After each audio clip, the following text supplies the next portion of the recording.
Today is Monday, January 13th, and this is William Michael of the Classical Liberal Arts Academy. This past weekend, we had our monthly lay Dominican group meeting in Charlotte, North Carolina, and one of my roles in the group is to lead the inquirers through their formation meetings as those who are visiting and checking out our group are discerning whether they might be called to life as lay Dominicans. And this week, the topic for our formation class was the Liturgy of the Hours. And so it was good for me to have some time to read the formation materials, revisit some basics on praying the Liturgy of the Hours, the purpose of the Liturgy of the Hours, and so on. And I'd like to follow up on those thoughts and discussions this weekend to address the question of how Catholic families should schedule their homeschooling. And this is especially intended for Catholic families studying in the Classical Liberal Arts Academy. We very frequently receive questions from families new to homeschooling asking for help with establishing a homeschool schedule. And normally, I think when people ask about scheduling, it's just this trading of ideas and opinions. Oh, I do this. Oh, I like this. This worked for me. This didn't work too well. I recommend this, and so on. But that's just all subjective jibber jabber. That's really not what we should be asking. And when I hear the question, how should we schedule our homeschool, I think that what we're really asking is a bigger question, a deeper and more important question, which is, how should I schedule my life? How should our family schedule our life? Forget about homeschooling. How should we schedule our lives? That's the real question, and I think if we answer that question in the right way, it'll simply apply to homeschooling just as it applies to all the rest of our life, because this isn't just about homeschooling, it's about life, about the Catholic life. Now, my answer to that question, how should I schedule my life? My answer would be, you should schedule your Catholic life according to that which should be the priority of your life. You should schedule your life around what should be the priority of your life. And so then the question is, well, what is the priority of my life? Or what should be the priority of my life? And the answer is prayer. Prayer and the worship of God should be the priority of our lives. And that leads to another question. Well, what does that mean? How do I worship God? How should I pray? What should I be praying? What should I be doing? And the answer to that is found in the liturgy of the Catholic Church. The liturgy is the Church's official worship. It's the chief end of our lives. We ask the question in the Old Catechism, what must I do to save my soul? And the answer to the question is, to save our souls, we must worship God. And so you can see how going to the Catechism, going all the way back to the basics, that's where we find the answer to this question. How should I schedule my life? And consequently, how should we schedule our homeschool? In order to save our souls, we must worship God. Well, how do we worship God? We worship God following the directives that are given to us in the liturgy of the Church. Now, when I say liturgy of the Church, most people probably think of Mass. They probably think of going to church. They think of the rituals and the order of celebration at Mass. But that's just a part of the church's liturgy. The church's liturgy is certainly centered around the Eucharist. It's centered around the Eucharist, but it extends beyond the Eucharist, beyond the Mass. It extends in what we call the liturgy of the hours. So we have the liturgy of the Mass, but then we also have the extension of the church's worship to all the hours, all of the time of our lives. We have the liturgy of the hours, the consecration of our entire day, of the hours of our day, of our entire lives, to the worship of God. And we talk about this in our lay Dominican formation because as lay Dominicans, we have the challenge of living a contemplative life, not in a religious community, but in the world as laymen. It's very challenging, requires great discipline. And so we talk about this in our formation meetings as we try to help visitors discerning a call to life as a lay Dominican. But this applies, I would argue, to all Catholic lives, because whether you're a lay Dominican or not, you still have to pray, you still have to worship God, and we worship God according to the directives and instructions of the Catholic Church. Now, when we think about ordering our lives around the worship of God, and we talk about the liturgy of the Mass, well, the first question that comes up when we talk about scheduling is, when is the Mass? When are we going to worship God in and through the Mass? And so now we're talking about our local church schedule of Masses.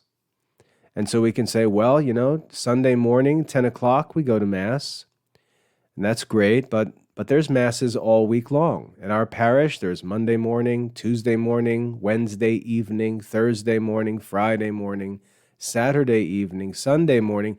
There's Masses all through the week. There's Masses every day. And so the question that we're challenged with, and I get this question occasionally from homeschooling families, should we attend daily Mass? Should we attend daily Mass? And the answer to that question, unless there's some reason why you shouldn't, unless there's some other issue, some impediment, some other obligation, some other responsibility, the answer is yes, you should try to attend daily Mass if it's convenient. Even though when I say convenient, I don't mean easy. I just mean if it's possible for you, you should attend daily Mass. And if you're uncertain whether or not you should talk to your confessor about it. When you go to confession, you should simply ask your pastor what he thinks, whether you should attend daily Mass or not, given your life circumstances. Ask for advice. Ask for the judgment of your pastor. And if he says yes, well, then you're sort of clear to pursue it, and then it becomes a personal commitment. It's not a requirement. You can't sin by not going to daily Mass. It's a privilege that you have that you should be excited to try and fulfill.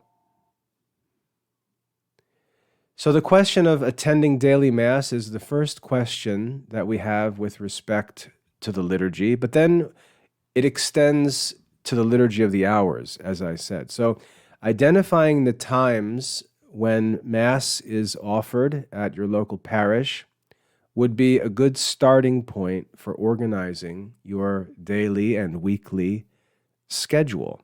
As I said, for my family, we have 10 a.m. on Sunday mornings. That's when we normally attend Sunday Mass. And then during the week, we have morning Masses on Monday, Tuesday, Thursday, and Friday, and an evening Mass on Wednesday. And we try to attend Mass every day as often as we can. And so that's the first goal in ordering our schedule, to attend daily Mass. if possible, because that's where God is principally worshipped. He's worshipped in the celebration of the Mass. But then, as I said, we have the extension of the liturgy into the Liturgy of the Hours, which is the official prayer of the Catholic Church, and it consecrates our entire day. And this, I would argue, this is the Church's answer to this question about scheduling our day, scheduling and ordering our lives according to the principle of the worship of God, which should be the principal thing every day in our life.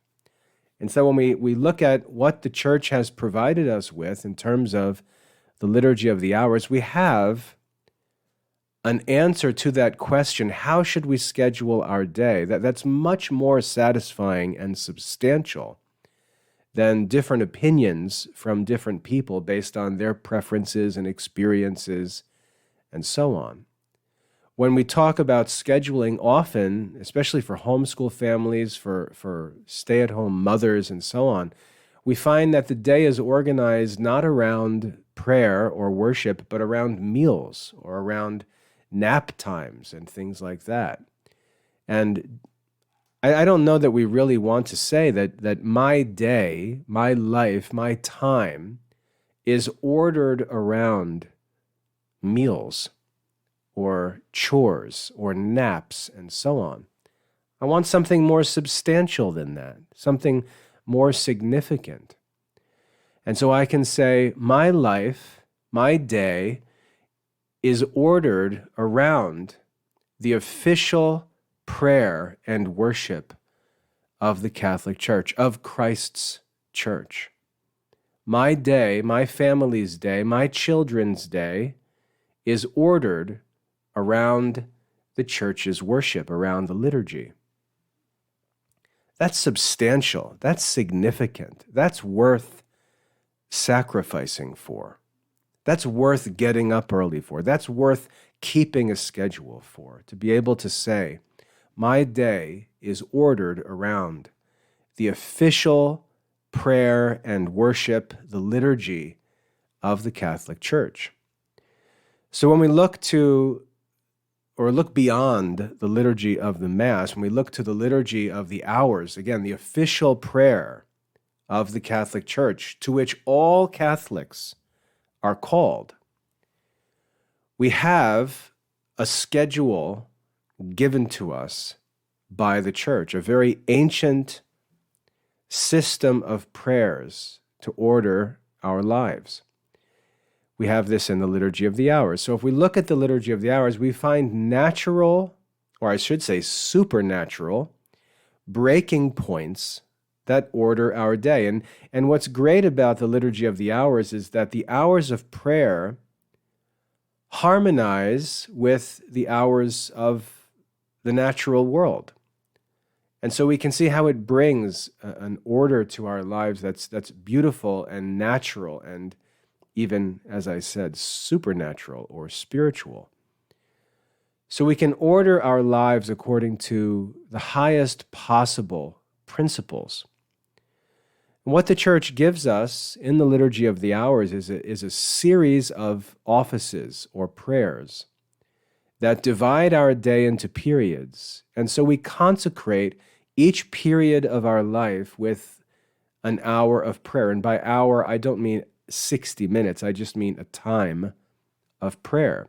And the prayer that we pray is not some random thing that we whip up ourselves like Protestants, but it's the actual prayer, the official prayer of the Catholic Church. So the day begins with morning prayer, obviously. And the first period of the day, the first period of our schedule would be from the time we wake up until we say morning prayer. So there's this period of the morning before morning prayer. That would be the first period of the day. Then we pray morning prayer, ideally close to sunrise, because that's sort of the significance of it. It's us rising from sleep, the sun rising, the day beginning, us turning our souls towards God in the morning and beginning our day focused on what should be the focus of our life, which is God himself. And that's the purpose of morning prayer, to orient ourselves towards God. We have the invitatory psalm that calls us to worship God. We begin the day with, "O Lord, open my lips, and my mouth will show forth thy praise." And we call ourselves and one another to prayer, saying, "Come and let us worship the Lord. Come, let us sing unto the Lord." We call ourselves and our family members, our neighbors, our brothers and sisters in Christ, we call one another to worship, to focus from the beginning on God as the focus and as the sun of our life. So that's the purpose of morning prayer. And then we have another period of the day, basically from the time we make our morning prayer until midday, when we usually take a break from work. And the church at midday provides us with another hour of prayer, which is called daytime prayer, midday prayer. So we've got the first period from waking until morning prayer, then the second period, really the first work period of the day, from morning prayer until midday. And then we have another period from midday until evening prayer, which comes in the early evening. So we've got another division of the day that's marked by another hour of prayer. Then we have evening prayer, and we've got the division from evening prayer to night prayer, which is when we bring our day liturgically to an end. And then sometime after night prayer, we get to bed. So there is a substantial order to the Catholic day, to the Christian day, which we should seek. If we're going to seek to order our day, we have to ask, to what should our day be ordered? And the answer is the worship of God. And when we ask, well, how do we orient ourselves to the worship of God? The answer is by the liturgy of the church, whether that is including daily mass, or, and or the liturgy of the hours. But there is an order for us to seek, and we should all make that order our goal in scheduling. It's one of the things that I dislike about modern Catholic schools is that they don't take advantage of the opportunity to impose this order and train students to consider this order to be the order of the Catholic life. And while the church schools may not do that, we can do it at home. We can do it in our own private lives. Business owners can order their business according to the order of the worship of God in the church, which I think is what it means really to fulfill the mission of the laity, to direct temporal affairs according to the will of God. Imagine owning your own business and having your whole business ordered towards the worship of God. That's really beautiful. So when we talk about the schedule of a homeschool, I think the answer is just you should schedule your homeschool as you should schedule your Catholic life, which is according to the liturgy of the church. So we wake up in the morning, we have morning prayer, then we go from morning prayer to midday, we have daytime prayer. We go from midday prayer until evening prayer and have another block of work. Then from evening prayer to night prayer, where we have an evening work session. And then after night prayer, we either get to bed or we work until getting to bed later on. There's one other office in the Liturgy of the Hours, which is the office of readings, which we can offer at any time of the day. That's one of the revisions the church has made.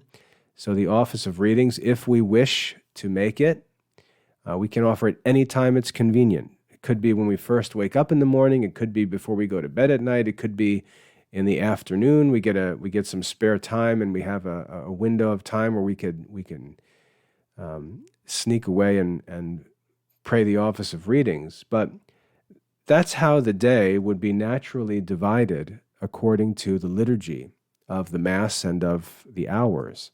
So that would be my answer to the question, how should we schedule our homeschool? I would say you should schedule your homeschool according to the liturgy of the church.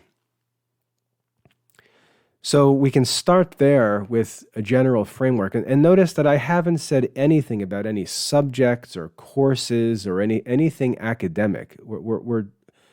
We're not talking about academic things. We're talking about the ordering of our day, the ordering of our time, the ordering of our life.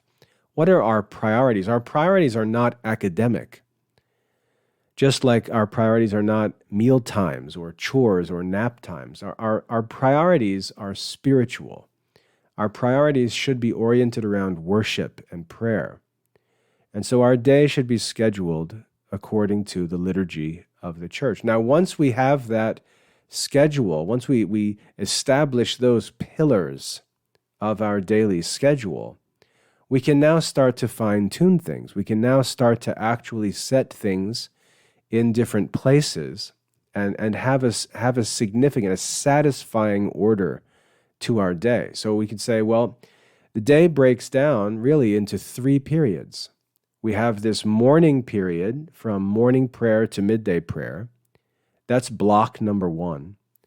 And then we've got an afternoon period from midday prayer until evening prayer. That's block number 2. And then we've got the evening period from evening prayer to night prayer. So really we have 3 blocks of time. And so if we're going to talk about scheduling our homeschool, we're really asking, how should we make use of these 3 blocks of time? The morning work period, the afternoon work period, and the evening work period. And so you can see that we've now got something that's relatively simple to work with. And this is what we've always recommended to families. We've recommended that families order their day according to the hours of prayer and then look at these 3 periods of work times: the morning period, the afternoon period, and the evening period. And we should also think about the fact that as homeschooling families, we have 6 days a week to work. And we have 12 months of the year to work. We're not restricted by the modern school schedule, which has nothing to do with our family life. So we've got 12 months a year, we've got 6 days a week, and we've got these 3 blocks every day. That doesn't mean we actually do schoolwork for all 3 blocks, all 6 days, all 12 months. But what I advise parents is that if you're homeschooling your children, for your children's sake, for everyone in the family's sake, there should always be a default schedule. A default schedule. So if the kids wake up in the morning, the moment they open their eyes, they should think of the default schedule. Oh, today is Tuesday.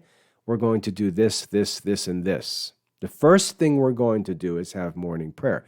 The first thing we're going to do. So you can see how the kids benefit by having a default schedule. When they get up in the morning, they don't go downstairs and say, "What are we doing today, Mom? What are we doing today? Can we go to the park today? What are we doing?" That's not good for the kids or for homeschooling. The kids should know what the default schedule is. And the default schedule should be in effect year-round. Just because it gives order to the family, it allows everyone to assume what the schedule is going to be, and that gives the kids peace of mind. Now, the parents who have to juggle and manage all of the family responsibilities, they're going to need to make adjustments to the schedule based on what's going on. For example, this morning, my youngest child, my daughter, had a doctor's appointment at 7:30 in the morning. Obviously, that causes things to get moved around. So things need to be done. There's all kinds of activities and events that come up, family visits, there's holidays, all sorts of things. But there needs to be a default schedule, and it should be memorized. Everyone should know it. It should be post it on the refrigerator. You can post it in every child's bedroom, post it in the bathroom. This is the default schedule. Every day, assume that this is going to be the schedule unless you're told otherwise. So there needs to be a default. And what we recommend normally to families is, and again, you can there's a number of variations you can have with this, but we normally say you should focus on one subject area in the morning block, focus on another subject area in the afternoon block, and then in the evening you can focus on another subject area. So for example, if we have, let's say, the trivium as one of the subject areas, you can say Monday mornings are devoted to the trivium. So we take that morning work period and we work on courses and subjects within that subject area of the trivium. And then in the evening, maybe we have philosophy, or in the afternoon, we have philosophy. And then in the evening, perhaps we use that time for humanities. And then on Tuesday morning, we focus on the quadrivium and mathematics. And then we have theology in the afternoon. And in the evening, we go back to humanities, history and literature, and so on. So you can use the blocks to block and divide different subject areas and just focus on those subject areas during the day. Now, in the Classical Liberal Arts Academy, because we've already done all the lesson planning, we've already broken down all the subjects into courses, we've broken down the courses into lessons, and we've broken down the lessons into tasks. What I advise, which parents often have a hard time embracing, is just focus during those blocks, focus on getting as many tasks done as you can. As many tasks as possible. So you've got, let's say, 3 hours on Monday morning for the trivium. And we say, well, the trivium breaks down into, let's say, classical grammar, Latin reading, maybe another course. And my advice would be just get as many tasks done as you can during that block. Help the children to get as many tasks done as possible during that block. Just stay positive. Don't set unrealistic goals where you're always stressed out and frustrated because, well, I set 8 tasks as my goal and we only got through 4, so that's a failure. You created that list. Don't just stay positive. Just stay positive and say, our goal during this work period is to get as many tasks done as we can. And as a homeschooling parent, say, my job during this morning work period is to help the children get as many tasks done as we can. Read the lesson, check the box. Take the quiz, check the box. Work on the memory work, check the boxes. Retake an old quiz and raise a score, check a box. Get as many tasks done as possible during that window of time. Because the way that achievement is really made, the way that we really make progress is not by having some kind of heroic day every once in a while. The real way that progress is made is by chopping and chopping and chopping, task by task by task, and multiplying that by hundreds and hundreds and hundreds of days, by consistency, chopping and chopping and chopping over hundreds and hundreds of days. That's how real progress is made. It's not made by working like a maniac once, then being tired and taking 2 days off, or the sporadic homeschool activity is what destroys homeschooling. The most important thing you can do in terms of making progress is to take a long-term view of homeschooling and try to be consistent. Try to get tasks done every day and then multiply those tasks by hundreds and hundreds and hundreds of days. That's the way to get things done. We used to say little by little, bit by bit. That's how work gets done. So that's really the key. Divide the day into blocks and then use those blocks to get as many tasks done as possible. Now, some families don't like that. My wife, for example, doesn't like doing things like that. She doesn't like the block idea. I like the block idea. My wife doesn't. My wife likes to go through most of the main courses each day. She likes to put in, let's say, 45 minutes to an hour in each course throughout the course of the day. That's another way of dividing it. But again, all that matters is that you are getting tasks done. And that doesn't mean tasks you make up. It doesn't mean all kinds of activities. It means actual curriculum tasks by which you complete lessons and courses. Get those significant tasks, goal-oriented tasks done, as many tasks as you can get done, as consistently as you can over as many days as possible. That, in the long run, is how you're going to help your children accomplish great things in homeschooling. There's no other way. It's boring, consistent work. That's really how work gets done. So that's a simple way to break the day down, a simple way to manage your time. And as I said, it's a substantial way to order your time. It's a significant way to order your time. Order around the hours of prayer and then use those blocks of time to focus on a particular subject area and get as many tasks done as you can during those hours. Now, parents will often ask things like, how much time should we devote to study each day? If you undertake the work of homeschooling as a Catholic parent, the answer to that question should be, you should devote as much time as you can to study. You should devote as much time as you can. I mean, what would the answer possibly be? Now, many parents want to talk about restricting homeschooling to just a few hours a day, and then they talk about all kinds of other things. Oh, then we can go to the park and the kids can go chase butterflies and, chew on tree bark.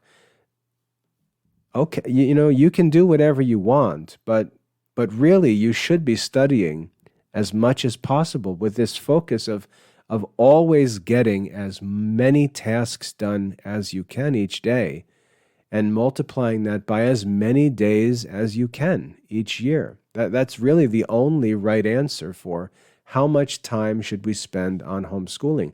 You should spend all of your time on homeschooling unless you have something better to do, unless there's something necessary to do. You should spend your time studying and getting study tasks done. Why? Well, first of all, we live in a modern, education-based society. Education, I tell my kids all the time, especially my older kids, when they ask, what should I do? I always tell them, focus on education. Education will always keep you safe. Focus on education. No matter what you're doing, focus on education. Make education your priority. Outside of religion, make education your priority. Even if kids struggle with religion, I still say, look, just continue to make education your priority. You'll be glad you did. Time spent on education is never time wasted. So how much time should we spend? As much as possible. As much as possible. Unless other things need to be done. And there are other things that need to be done. We have household chores that need to be done. But again, these things are in our control. And so the way that you manage household activities, the way that you handle meal preparations, the way that you handle clean up after meals and taking out the trash and all these other things, the way that you handle these things will determine how much time is needed. And so you should be motivated rather than asking, how quickly can we get homeschooling done? I think it would be a lot more virtuous to ask, how quickly can we get these mundane household tasks done? I think we're asking the wrong questions. And then if we're going to say, well, the kids can't sit in chairs all day long studying, they can't spend their whole day studying, that's true. That's true. They do need to refresh themselves. They need to strengthen and take care of their bodies and and develop their health. But that doesn't mean random idle time just running in circles, doing nonsense. That's not necessarily contributing to the improvement of their health or strength. And so, for example, in our family, my wife has school with the kids through the morning and then through the afternoon, and they stop at 4 o'clock. And we have this window of time. My wife and the kids have a window of time from 4 to 7 p.m. And during those 3 hours, my wife usually drives the kids into town, and they participate in a number of different activities. My daughter may go for her ballet lessons. The boys may go to the gym, go swimming, work out at the health center. And they make their daily trip in for all of their quote-unquote extracurricular activities, which are intended to improve their culture, develop and improve their health and fitness and so on. It's not just idle time, like I said, running around in circles or playing nonsense. It's time that's well spent to really, in an efficient way, to build their strength, to build their health. So that's how our family handles that. And like I said, that's a scheduled time every day. Right now it's 5:42 p.m. My wife is out with the kids. They're out at the gym. My daughter is finishing up ballet. The boys probably went swimming, played basketball, maybe went into the weight room for a little while. Sometimes they'll go run on the treadmill and so on. That's their afternoon time outside of school. And then they come home, we have dinner, and then normally they settle down for the evening for another block of school time, unless something else is going on. But all of our families are going to differ with respect to those things, different activities, different interests and so on, different chores, different work that needs to be done. But there's still a basic structure. And I think the principle for homeschooling families who've taken upon themselves the work of educating their children, the answer to the question, how much time should we spend on homeschooling, should be as much as you can. Get everything done, get all the other things done that need to be done, and spend as much time as you can getting academic tasks done. As much time as you can. It's a very simple principle, and I think it makes the most sense, because as homeschooling families, I tell my wife this all the time, our first priority as educators is to lead our children to confirmation in the church. That's our first priority, and we usually get that done by the time the kids are 15 years old or so. We lead the children through their sacramental preparation to confirmation, where they basically become independent Catholic adults. And we, as their parents, have more or less finished our work, our principal work of leading them to confirmation in the church. And then after confirmation, we've got another 2 or 3 years, and our goal during that period is to lead our children to the completion of their high school diplomas. And then they're independent adults at age 18. They've got confirmation under their belt, and they've also got a high school diploma and a transcript in their hand, and they're ready to enter into adult life. And really our goals as a family are that simple. To lead our children to confirmation as far as sacramental life is concerned, and then to a high school diploma. And then we've got all of their individual vocational questions to sort through and work out, and that takes time, but they also work on that independently as adults.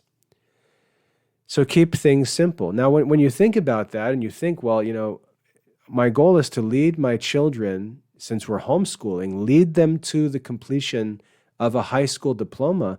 You see, when we ask the question, how much time should we spend on, the only reasonable answer is as much as possible, because we want to get that done. We don't want to waste time and then get stuck down the road. We have no idea what's going to happen in the future. We have no idea whether the time that we have today, we're going to have the same amount of time a few years down the road. We have no idea what the future holds. The only time that we have control of is the present.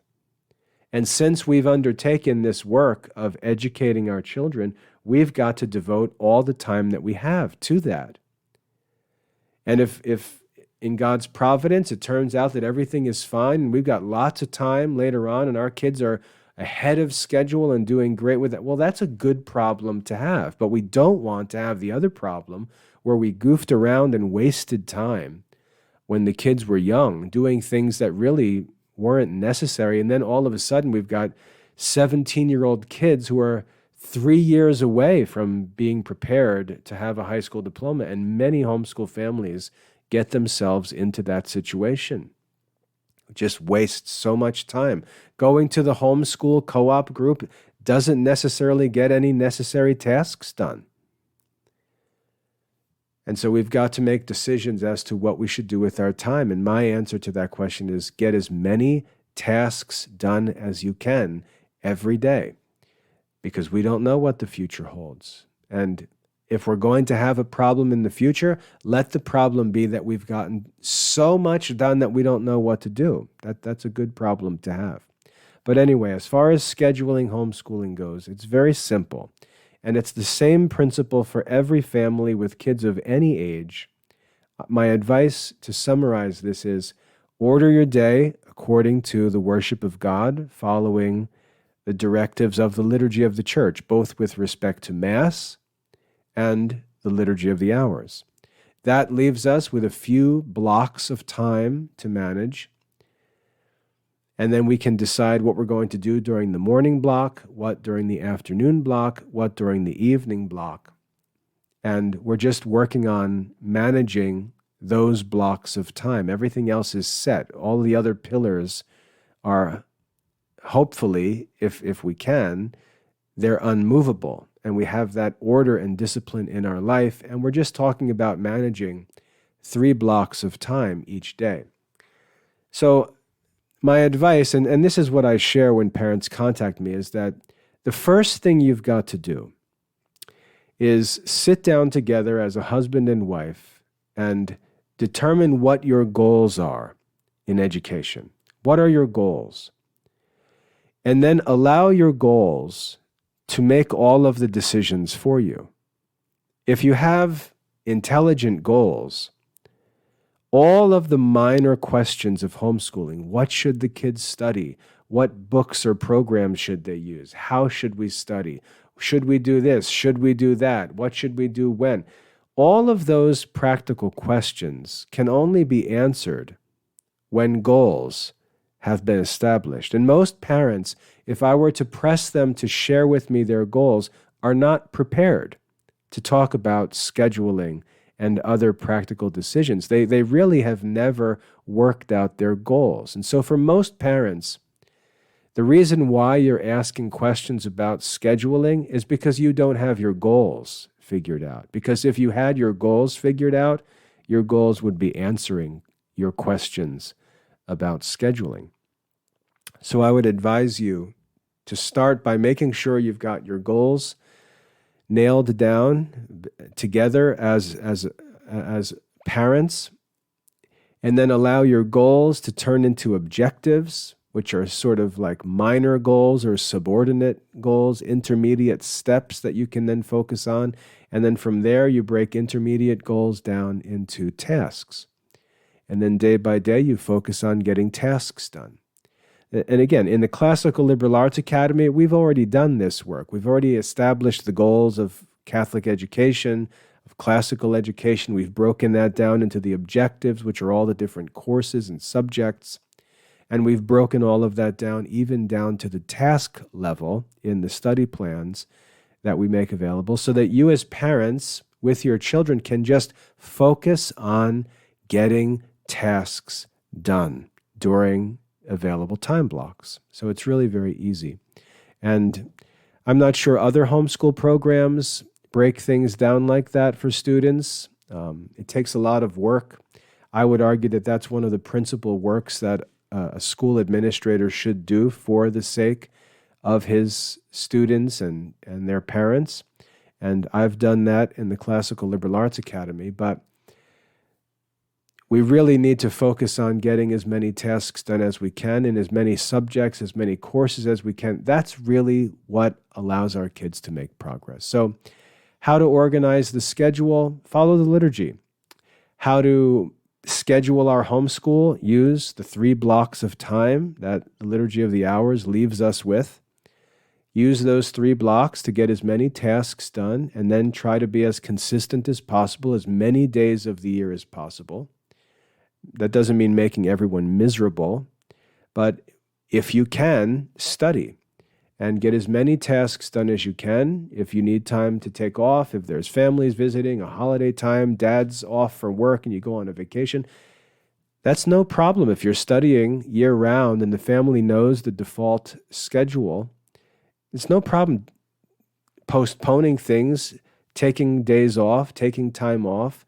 Somebody knocks on the door, a neighbor knocks on the door. You don't have to get frustrated and miserable because your days are because you have 365 days a year. So to take time to care for others, to cultivate relationships, to act charitably towards others in real life, it's no problem if you're always in this default mode every day. It's no problem when there's a need to take time off. Most parents, when they get frustrated about having their homeschool interrupted, it's because they waste so much time and then they finally get a day where they're planning to get something done and something comes up, and then they act frustrated, like their orderly schedule is being interrupted, when the truth is they hardly ever maintain a schedule, and that's why they're actually frustrated. So by being consistent, by studying as many days as possible, what I always tell my wife and kids is there's always enough time for work. There's always enough time for work. Always plenty of time. I've developed the Classical Liberal Arts Academy with that attitude that there's always time. If someone knocks on my office door, if a kid needs something, my wife needs something, my parents come over, there's always time for work. There's always time for work. If we work every day. If we work every day and make work our focus, there's always time for work. And we can never be frustrated by being interrupted. It's only when we waste time, spend an evening watching a football game, and then realize you have work to do, and then get frustrated because you're behind in your work. It's all your fault. If we stay focused on our principal work, there's always enough time for that work to get done. The real problem is we waste too much time doing things we shouldn't be doing, that don't help us to make progress in our principal work. And then we're pressed for time, but it's our fault. It's not a real pressure for time. It's not a real lack of time. It's a self-inflicted problem. And the way to avoid that as a homeschool family is just stay focused on schoolwork. Stay focused on schoolwork and spend as much time as you can working to get tasks done. So that's my advice for homeschool scheduling. I think it's pretty plain that should be the principle that orders our homeschooling, because there's no higher principle than the worship of God. There's nothing that somebody's going to come up with that's more authoritative or more important than that. And to listen to people's opinions and all of this guru nonsense with people sharing their ideas, that's such pointless advice taking, when really we have provided by the church a schedule that we should be aspiring to live according to, and that is the schedule of the liturgy of the church. So that would be my advice. And then our program, like I said, is designed to fit into such a system and be managed in such a way. Parents don't have to do lesson plans. You don't have to teach the lessons to your children. You don't have to provide assessment for your children. We already provide all of that. You just have to focus on getting tasks done and helping the kids to get tasks done. So it's pretty simple. Anyway, I hope that's helpful. If there are some unique circumstances in your own family life that you'd like to talk about, I'm happy to do that. What I ask, though, is you write to me. don't try calling. Like, it's very difficult for me to respond to phone calls and live demands for communication. If you use the form on the Academy website, just go to classicalliberarts.com and click on the Contact Us button in the menu, and then use that form to send me any questions you have. I'll respond in detail either by writing or through future talks. It's where my talk topics come from. But if you've got unique situations in your family that you'd like to talk out, that you're struggling to figure out, just let me know. Share what your concerns are, and I'll do what I can to offer some help, especially in light of managing studies in the Classical Liberal Arts Academy. I can help you to think about how to get things done in your circumstances if we're assuming that you're working in the academy. So anyway, get in touch. I'm happy to help. I hope this is helpful. God bless.